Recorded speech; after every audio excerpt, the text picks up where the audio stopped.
Our top story at 5, President Donald Trump agreeing to a 2-week ceasefire with Iran.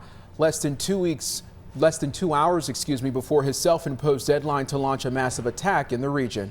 And talks between the two sides are scheduled to begin on Friday, but many questions remain about the Strait of Hormuz and the future of Iran's nuclear material. Washington correspondent Rachel Hersheimer joining us now with how the president is moving forward.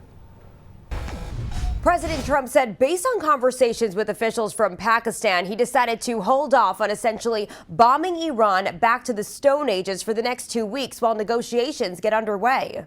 In a statement on social media, the president said in part, they requested that I hold off the destructive force being sent tonight to Iran and subject to the Islamic Republic of Iran agreeing to the complete, immediate and safe opening of the Strait of Hormuz, adding Iran's proposal is a, quote, workable basis to start negotiations. Now, at this point, it is still unclear who's in charge of the strait.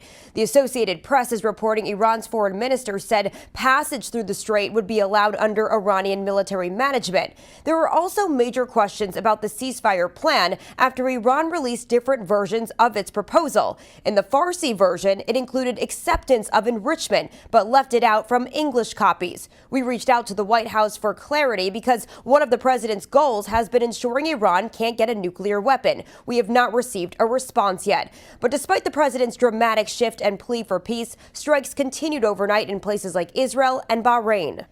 Shortly after President Trump's ceasefire announcement, oil prices dropped significantly, but analysts are warning against too much optimism. In Washington, Rachel Hersheimer, WXII 12 News. Our coverage of the ceasefire continues throughout the morning. In the meantime, you can find the latest information on our website.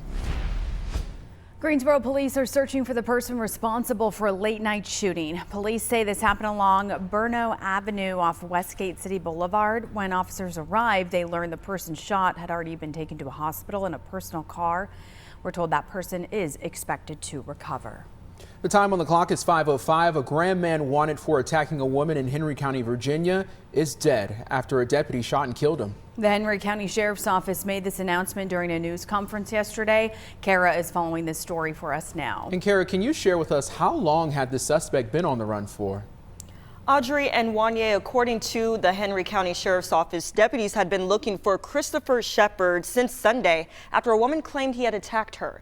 Deputies found Shepard in the woods yesterday, leading to a standoff. And during a news briefing, deputies said Shepard pointed a gun at deputies, firing at them. And that is when a deputy returned fire and shot him. Shepard died at the scene. No deputies were injured. The Henry County Sheriff says in scenarios like these, law enforcement has to be prepared to quickly react for the safety of others. Law enforcement officers are often forced to make difficult, split-second decisions in dangerous, rapidly evolving situations. These moments carry an immense weight, not only for the deputies involved, but also for their families who share the stress and uncertainty that comes with this profession. The deputy who shot Shepard is on administrative leave while Virginia State Police investigate the incident, which is standard protocol. Later today, the Forsyth County Sheriff's Office is holding a news conference. Organizers plan to discuss the agency's budget for this year.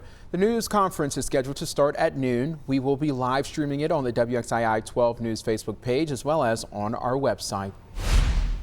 Today, members of the Winston-Salem Forsyth County School Board will meet for day 2 of their budget workshop. Morning reporter Aaron Burnett joining us live this morning ahead of those talks resuming with details on 5 funding proposals being considered. Good morning, Aaron. Good morning, guys. The board has a lot of factors to consider here, especially since they are expecting state funding to decrease, and they also still have about $4 million in debt left to repay. So they've come up with 5 different options for county commissioners. The first option is no change from this year's funding. That would be about $172.3 million. The second option, through the 5th option, would be asking commissioners for an increased amount of money. The highest amount they may ask for is option 5, which would be $38.7 million.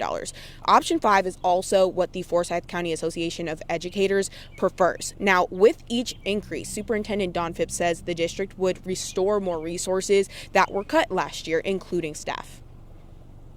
Year coming up is a year for us to stabilize. And I think we have to be stabilized before we can thrive. And we want to do more than surviving. We want to get to a point where we're thriving. But as you just heard, Superintendent Phipps was talking about the fact that they have to plan for all scenarios in this case, including the possibility that funding could be tighter. So talks will resume this afternoon. And as school board members continue to discuss all of their options in the next half hour, you'll hear from some of the community members and organizations about what they would like the board to be asking for. But for now, live in Winston-Salem, I'm Erin Burnett, WXAI 12 News.